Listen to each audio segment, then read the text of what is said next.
One man can change the world with a bullet in the right place.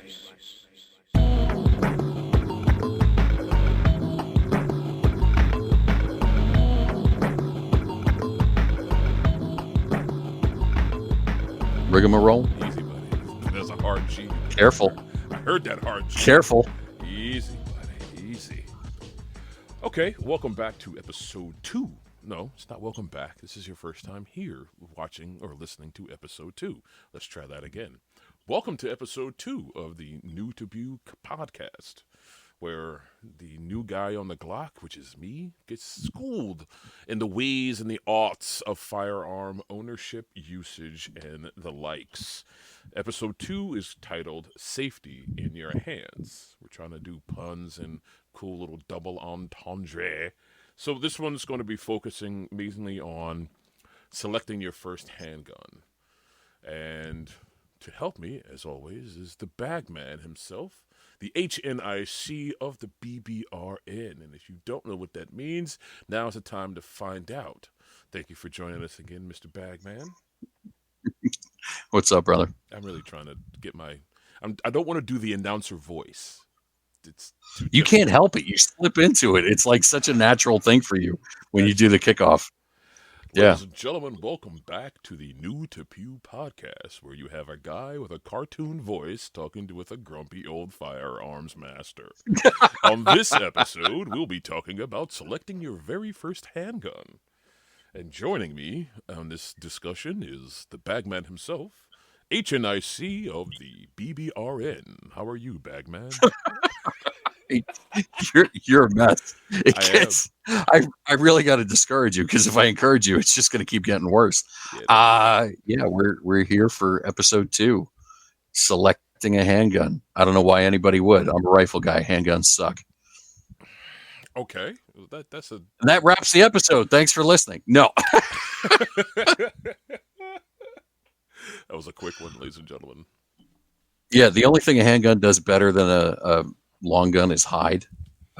So with that said, it's my own personal bias. I grew up with rifles and shotguns. Mm-hmm. That was my foundation for firearms. As an instructor, I've noticed that if I put a handgun in people's hands, they tend to be much more casual about it than if I put a long gun in their hands. They recognize the danger of the inherent power of a long gun more so than they do with a handgun, even if it's just a 22 caliber rifle, something really small, where the handgun is literally far more powerful than that rifle. But because it's a smaller firearm, they feel like that handgun is not as dangerous. So yeah, I can see how that benefits applies, for sure. Benefits to a handgun is you can carry it concealed. You can take it with you just about anywhere you can walk, and it's certainly less intimidating to have a holstered firearm on your waist than it is a rifle slung across your chest. Mm-hmm. But there's limitations of a handgun too. So for home defense, I know a lot of people choose a handgun. That's one that always confused me. If I don't have to carry it around, I don't mind having the larger firearm.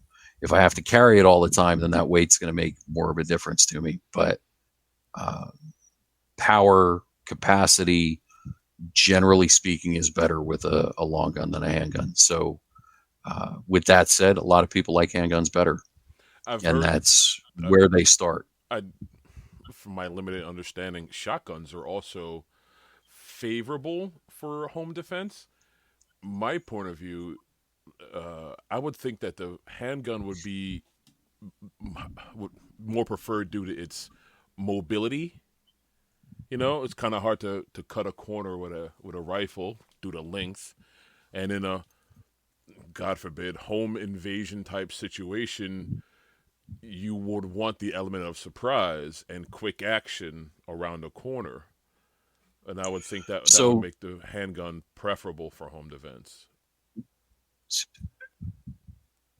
And I've seen that argument. My argument is that's a matter of skill and training, right? You can develop skills where you can run even a pump action shotgun far more effectively than you run your handgun. It's really what you put the time and effort into learning. Okay. You know, are you going to be a master of Taekwondo? Are you going to be a master of Kung Fu? It's just whichever one you invest into, you will make work. With that said, because I'm in the Commonwealth of Pennsylvania, I prefer an AR pistol. So I kind of get the best of both worlds, right? This is one that I keep handy. So it's a 10.5-inch AR, right? This is technically a pistol in the eyes of the law, but still fires the same 5.56 cartridge that a rifle would. So I get all the benefit of the shorter barrel length and the more powerful cartridge in a bit of a compromise there. So the best argument I've seen for the handgun is that if you're utilizing it with a holster, you can reholster and go hands-on if you needed to. You can keep one hand on the handgun while doing things with the other hand, like opening doors, using a flashlight, those sorts of things, without having to mount it onto the gun necessarily. So there's a lot of benefits there. That was one that came from Mike Wolf from Justifiable Force. He was really big on he's a big proponent of the handgun, and kind of opened my eyes to a couple of things as far as home defense and moving with a handgun. It is easier to keep one hand on the gun and be able to continually fire immediately if you needed to, right? If you had to fire 3 rounds quickly, it's a lot easier to do that one-handed with a pistol than it is with a long gun or a shotgun or any of those other options. Yeah, right. It's really going to either require 2 hands to function like a pump action shotgun, or 2 hands to control like a rifle. So what are I don't want to say what do you look for, but what is your average person, or what should your average person be looking for when selecting their first handgun? Right now, that's a tough question, because part of the issue we're having now is availability of ammunition, availability and price of firearms has gone haywire because so many new people are buying firearms for the first time, or old heads are just stockpiling stuff and buying things up. So we're seeing a major rush on all of those things at this point. With that said, my recommendation to anyone who's considering buying a handgun is go to a range that rents handguns. Try the guns out first, because especially in a state like New Jersey, where you've got this difficult permitting process, you're kind of stuck with the gun after you buy it. And if you don't like it, or you can't shoot it well, it becomes very problematic. So, and it's a major investment too. So I think there's a case to educate yourself before you buy, for sure. So a lot of common stuff I've heard people say, oh, just get a Glock 19. A lot of people like Canucks and they call it a Glock killer. There's the old guys that insist everything should be a 1911. There's a ton of stuff out there. There's a bunch of different calibers. You need to look at what your individual needs and expectations are. The other thing I always push to consider are any physical limitations you have. So I had a student at one point who was buying her first handgun for home defense and had medical issues that could make it difficult for her to do things with her hands.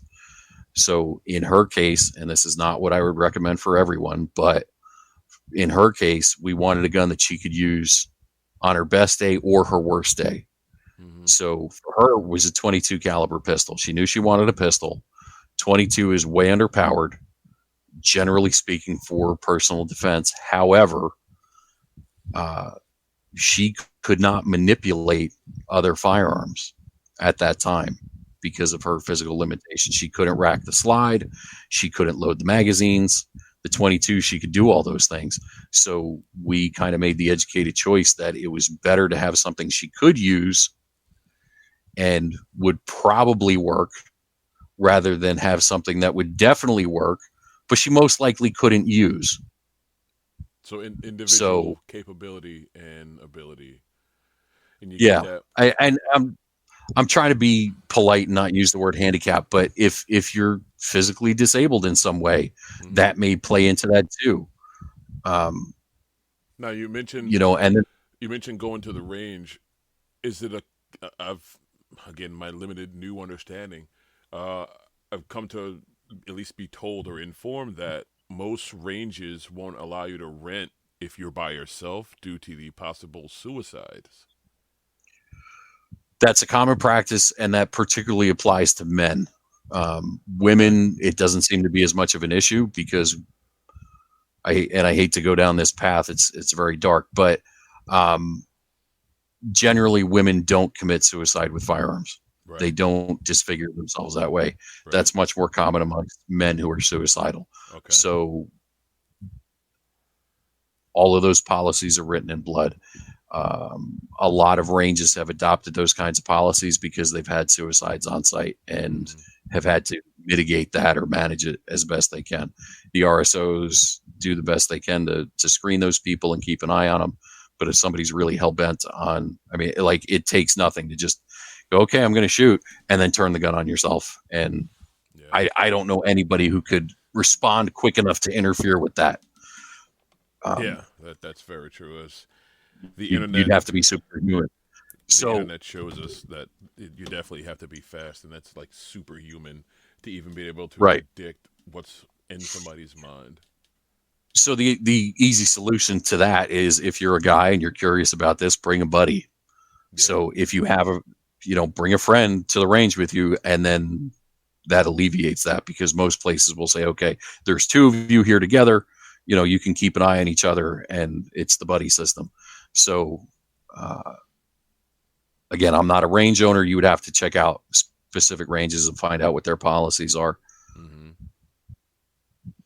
So then, shopping for a handgun, obviously you have to physically feel it. It's almost like buying a guitar. You got to see how it fits in your hand, how the grip is. That's definitely a hands-on process. Absolutely. You went through. I think shooting is part of it too. The same way you would test drive a car. Yeah. I'm sure there's been people who looked stuff up online or got the pamphlet and were like, yeah, this is going to be a great car, and then got in it and went, no, I don't care for this. And I've certainly seen that be the case with firearms purchases before. So no reason to avoid getting hands-on with it and seeing if you like it.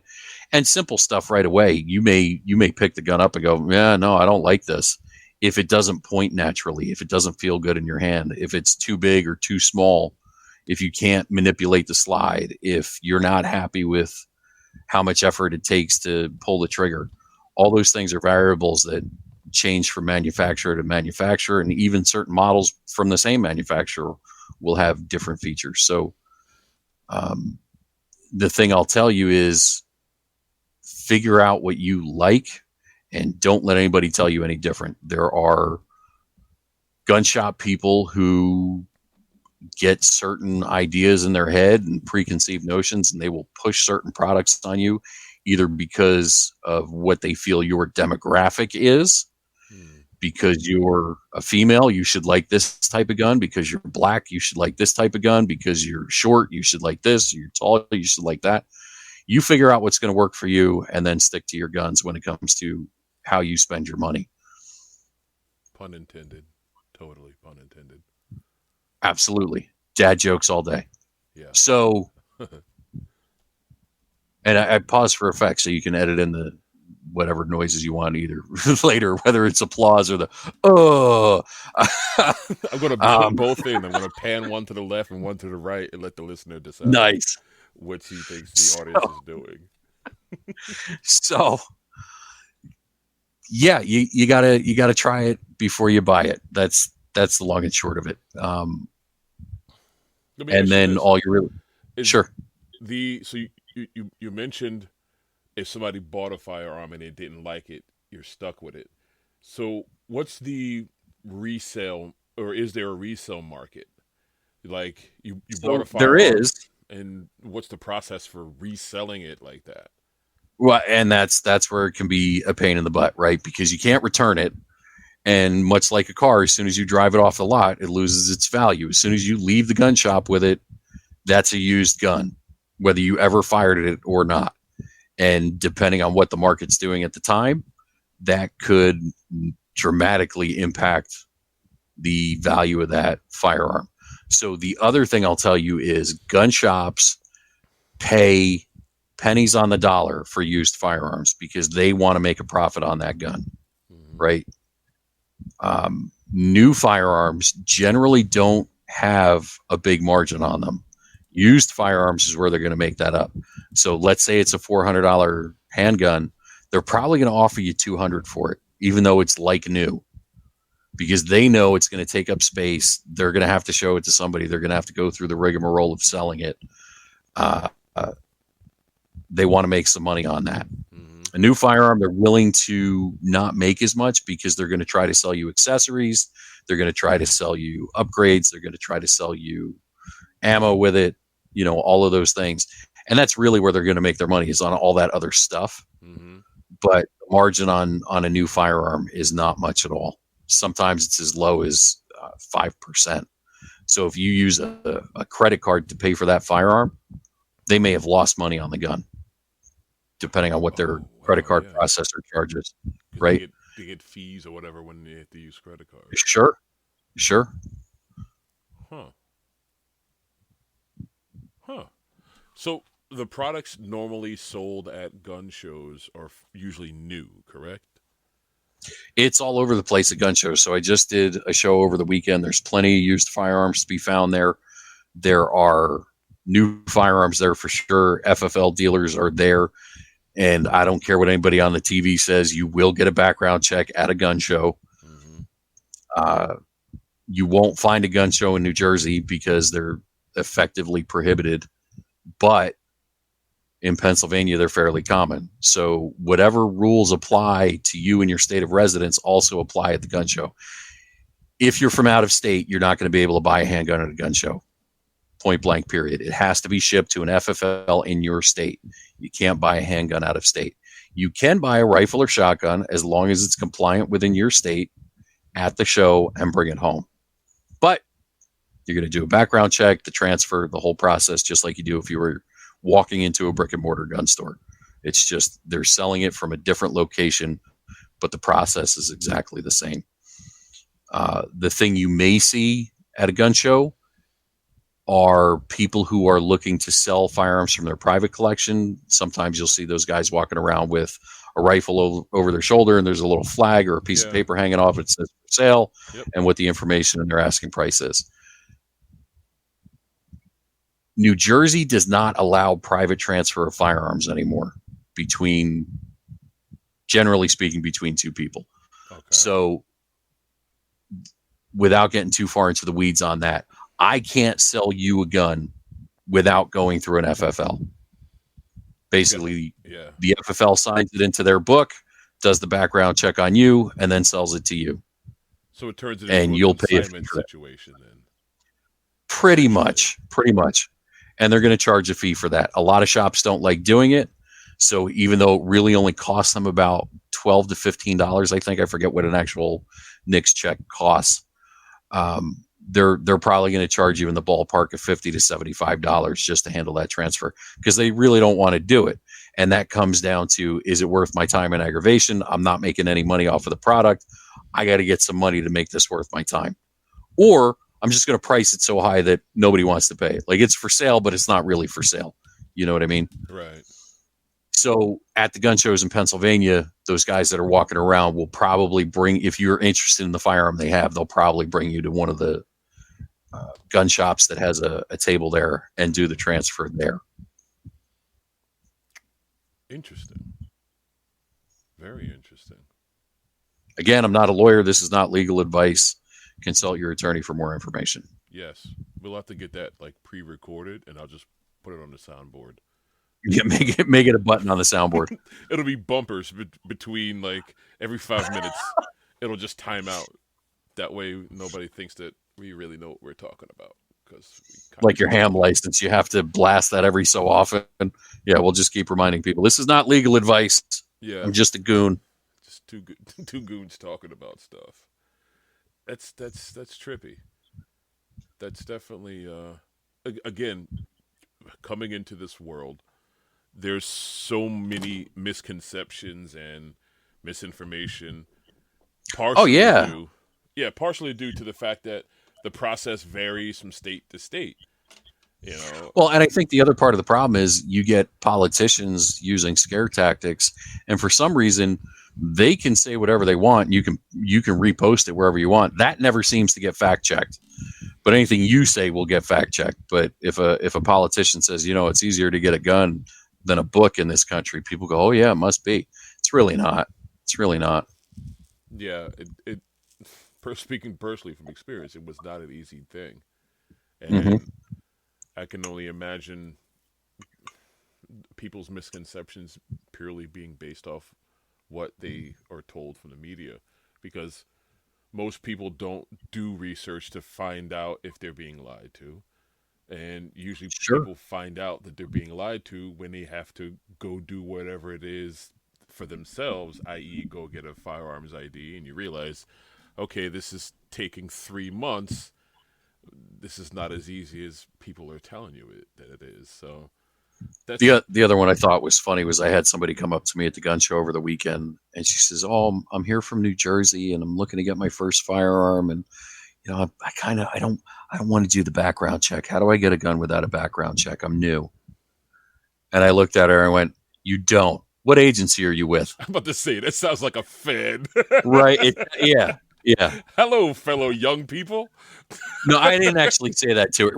Right. That was basically the game. And I ended up talking to somebody there who was undercover from the Attorney General's office. Really? But yeah, and I told him the story, and I was like, so I didn't say it to her, but the whole time I'm thinking, like, here's the spiel about how you legally purchase a firearm, and no, you don't get it without a background check. You can't use the gun show loophole. Nobody's doing that for you. So no. And whether it was a setup or not, I don't know. But yeah, again, anybody with any experience goes, yeah, okay, we're not playing this game. Yeah, that sounds like the first day on the job. They sent the rookie in and go see if we can get to, while the other guys are just walking around drinking coffee and eating and laughing at the rookie for. Well, and what's the show with the guys in the earpiece? They're like, all right, now ask him if you can get it without a background check. Yes, Impractical Jokers. Yeah. There you go. Exactly. There you go. Yeah. And that's what I was thinking. I was like, really? Okay.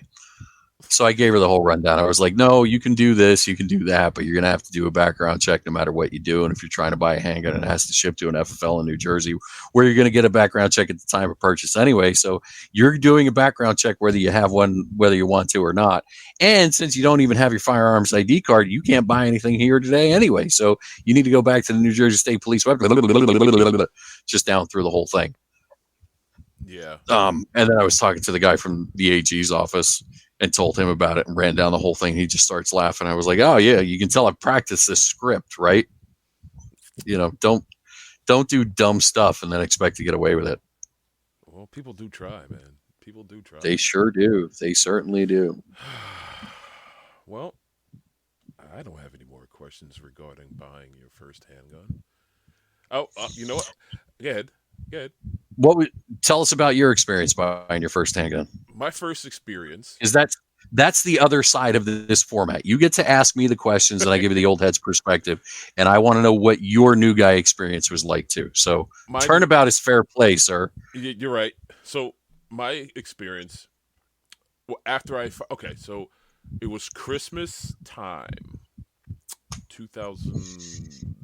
Oh, we're setting a romantic Christmas. Yes. This is going to be like a Hallmark movie. I'm going to light a candle and start a fire so we can snuggle up and I can tell you this tale of Max's fire. A cup of hot chocolate. Because again, the jaded man at the holidays decided he needed his first pistol. Yes. Watching everything going on. And again, this goes back to my high level of paranoia and everything. So just for context, January 6th, I'm standing in a line to go into the gun store because, of course, there's lines at gun stores now, which is new, according to all you old guys. Like, yeah, it wasn't used to be able to just walk into Walmart or Dick's and buy stuff, and it's a whole different world now. So I walked in, and of course, when you know people like the bag man, you drop names, And I had the bagman on the phone, and I literally just asked the lady at the store, like, just show me what you have in stock, because again, availability is an issue. So Right. I wanted to. I'm also a bit of a universe mystic kind of person, so I know things will happen because they happen and they're supposed to happen, and that's why they happen. So I knew that if she had something in the store and I liked it, it was meant for me to buy. So Okay. she pulled out the 1911, and me being an 80s kid, seeing firearms on TV, certain firearms spark certain memories, and like the 1911 is your dad's gun. It's the mature firearm, and I'm looking at it, I'm like, all right, Right. It's iconic. yeah, exactly. It absolutely is. Which is also why I'm interested in getting a Beretta also, because again, I see it on TV all the time. It's like, that's the cool gun. So she Sure. pulls it out, and of course I got the bagman on the speakerphone, and she turns to me and goes, "Is that Mustache?" I was like, yeah, that's him. Literally. So I was like, yep. She's like, "Oh, tell him I said hi." I'm like, all right. So this is what's in stock. This was the price. He, bagman, put it in your hand. How's it feel? I have giant mittens for hands, so everything is going to be a little bit smaller. So I grabbed it. It felt right, even though I had no real comparison. It wasn't too heavy. I didn't feel awkward. There was no reason not to. It was well within my my price range, and it was it's 9mm, which, in my opinion, I didn't steer away from such a common caliber because. Hold on. Go ahead. You bought a 1911 and 9mm, and that's where we need the soundboard with the booing from the old guys, like, "How dare you? It's an abomination. 2 World Wars, 45 ACP, and your lineage and blah." No, it's fine. You made a choice that made sense for you, so I respect it. Yeah, I mean, I got to shoot a 45 to see how that feels, but it was readily available, and I knew that even though the readily available ammo would be more expensive, it would still be readily available. I'm not sure how rare or how in use 45 is, but again, she had it in stock. I had it in my hands. There was no reason for me not to, other than the old guy saying, "Hey, get it in 45, not 9mm." But other than that, so again, I paid it all out, and I had another waiting period. I couldn't just walk out the store with it, as we discussed earlier. Right. And I said, okay, this is what we got to do to get it done. And as So far as the go ahead. I'm going to jump in there because the reason that you didn't leave with it that day was because the quote unquote instant background check was not instant. There was a backlog at that time that was several days. So your constitutionally protected right of accessibility was denied because of an onerous process. Mm-hmm. And that's probably, we can go deeper into that another time. But yeah, that background check is supposed to be immediate. And because of the backlog, there were so many people in the system trying to buy guns at that point. Mm-hmm. How long did you wait? Maybe a week. Yeah. Maybe a week at the That sounds about right. Yeah. But again, being the new kid on the Glock, that didn't really bother me. Again, I wasn't, as you said, I wasn't in a passionate mood or, oh, I got to get this. It was just like, okay. Part of the problem is you didn't know any better. That was your first purchase. So, true. Yeah. Very true. And also, too, the way I analyze things, I've made the purchase. I know I have it. Right. I can breathe a sigh of relief now because I know a couple more days I'll have it. I don't have to hunt anymore. I can go on Amazon and buy a whole bunch of cool accessories to fill it up with. So I got hate my you base so model. Much. I got my base model, so I know I'm good. But I mean, I can understand how someone who's been involved with this for years would be bothered by that extra weight because of the slowdown, and then taking a step back and seeing how the world was on January 6th. I see why everything was in the situation that it was when it comes to the background checks and the bottleneck of every application coming in. So it didn't bother me as much. I did breathe a sigh of relief knowing that I had another level of protection for myself and for my family. Sure. And there's so many layers to what was going on at the time that caused people to buy guns, whether it was the pandemic and concerns over like how weird is the world going to get. There were a bunch of riots that had happened the summer before because of current events. There was a lot of reasons people were running out to buy guns. Pending legislation, any one of those is enough to cause a major run on firearms nationwide, and we had all of them, so it was a perfect storm. And there's only one other time I can think of that it got so bad that we saw backlogs in the background check system like that. But when was that? That unfortunately, I hate to say it this way, but it was after Sandy Hook. Okay. There was such a run on firearms because there was so much talk about banning things again that everybody ran out and bought up everything they could. And there was a lot of hoarding going on at the time too. So we saw ammunition disappear from shelves. Prices went up dramatic, like insane. Prior to that, I was buying 500 rounds of 22 long rifle. I'll just use this as an example for like $15 a box. And if it was on sale, I might get it for $13. If places had it in stock, they were selling it for $30. Guys would go in and buy all of it and then go to the gun show and sell it for $100 a box. Wow. For 500 rounds of 22. I think the price, and I haven't bought any in quite a while, but the price is pretty much stabilized at about $30 a box. But there's also been shrinkflation, which means the quantity in that box has gone down. It's not a 500 round box anymore. I used to buy boxes of 525 actually, but it's gone down. Normally you see like 300, 325. I remember at the time buying individual boxes of 22 that are normally 50 rounds and looking at it and going, this box looks weird, and not thinking anything of it until I got home and started loading magazines and went, wait a minute, there's only 30 rounds in this box or 40 rounds in this box. So the shrinkflation hit fast and manufacturers figured it out pretty quickly. And we're starting to see that again with things that are going on now, but that's a topic for another time. Absolutely. Let me think of any other pistol handgun buying suggestions.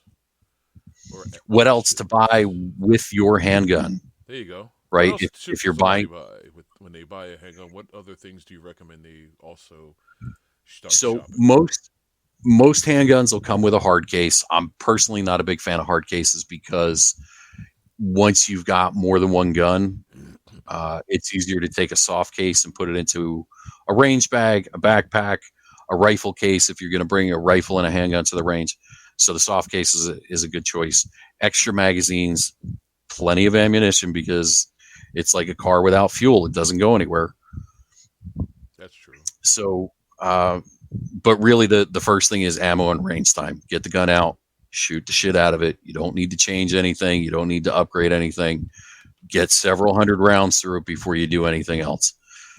From there, extra magazines, holster, if you're going to carry it, even if it's just around the house to kind of learn the fundamentals. Again, you're probably going to need a holster if you're taking it to any kind of class. So that's a good investment. And that's a good tie into our sponsor, missionfirsttactical.com. You can use coupon code BlackBag to get 10% off site-wide. They do have a bunch of holsters too. It's not Kydex. It's a different material that I can't remember off the top of my head, but I use a lot of their holsters for different classes that I teach and for my own everyday carry. So check them out. But a holster is a good investment for your handgun, just like a sling is a good investment for a long gun. It's an easier way to carry it that allows you to go hands-free for any number of reasons. I like an inside the waistband. Some people prefer to train with an outside the waistband, and that has to do with whether you intend to conceal it or not. But there's a lot of different options, and yeah. Flashlight?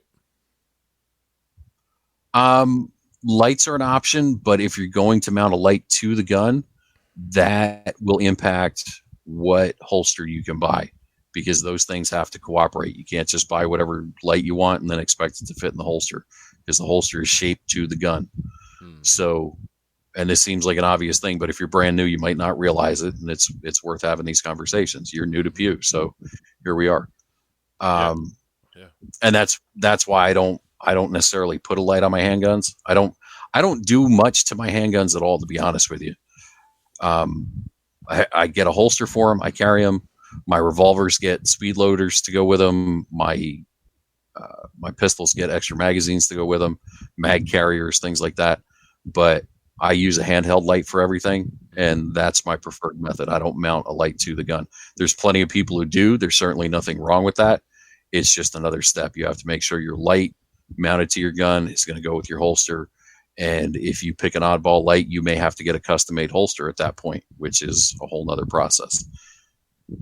Plenty of Kydex vendors out there that will make holsters for you, but it's another process. I'm going to end this off by calling you out for buying me a Punisher holster. You're gifting me that, even though you make fun of my Punisher stuff. Damn right I did. You give me a Punisher holster. You're sending me mixed signals, sir. And it was a cheap piece of shit holster that I do not want you to use. But I saw it and I thought it was funny, and I figured it was a good opportunity. It's like a gag gift to bust your chops. So Gag. I doed it. When you take me on a buddy pass to a range, I'm taking that with me. I'm going to embarrass You do it. And I'm going to say, And I will be sure to. Bagman gave No, that's fine. That's fine. It's fine. And I'll introduce you as my boyfriend.